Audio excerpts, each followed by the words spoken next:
Hello guys, welcome to today's vlog. तो आज था मेरा आखिरी मिड टर्म। तो सुबह उठ के कॉफ़ी बना के मैं बैठ गई अपना रिवाइज करने के लिए। उसके बाद मैं निकल पड़ी जिम के लिए। इतनी सुबह सुबह इतनी ठंड थी, फिर मैं पहुंच गई अपने जिम के अंदर। जाके देखा तो पूरा जिम खाली था क्योंकि एकदम सुबह का टाइम था। उसके बाद कर ली मैंने अपनी एक्सरसाइजेज और ऑलमोस्ट 1 घंटा हो चुका था मुझे जिम में।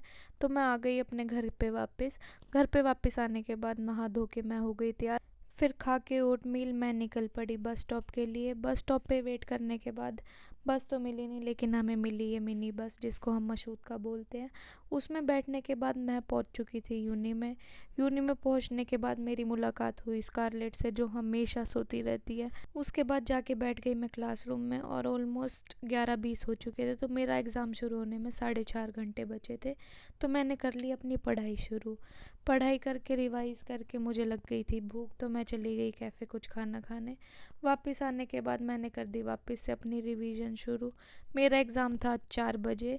तो उसके बाद 15 मिनट बचे थे, तो मैं अपना स्टूडेंट कार्ड लेके निकल पड़ी एग्ज़ामिनेशन सेंटर के लिए।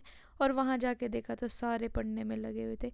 फिर हो गया था मेरा एग्ज़ाम ओवर और हम निकल पड़े थे यूनिवर्सिटी से बाहर। और फिर जब हम बाहर बस स्टॉप पे पहुंचे तो वहाँ दो बूढ़े अंकलों की इतनी गंदी लड़ाई हो रही थी, गुत्थम गुत्था एकदम। पर मैंने वो रिकॉर्ड करा नहीं क्योंकि मुझे डर लग रहा था।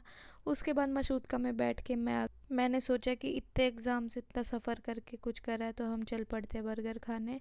उसके बाद हम पहुंच चुके थे बस स्टॉप पे। वहाँ इतने बस आ रही थी, मैंने कर ली अपनी मम्मी से बात। फिर बस में बैठ के हम पहुंच चुके थे यूरोप स्क्वायर। और यूरोप स्क्वायर इतना सुंदर लग रहा था क्योंकि क्रिसमस का टाइम आ चुका है, तो हर जगह क्रिसमस ट्री लगे हुए थे। फिर हम पहुंच चुके थे पोस्टनोश में। वहाँ खाया मैंने अपना बर्गर और फ्रेंच फ्राइज़ इतने दिन के बाद। और ऑलमोस्ट 9 पेपर लगातार सरवाइव करने के बाद मेरा दिमाग एकदम फ्रेश हो गया था। आज के व्लॉग में इतना ही, मिलते हैं नेक्स्ट व्लॉग में। Thank you for watching till the end, bye bye.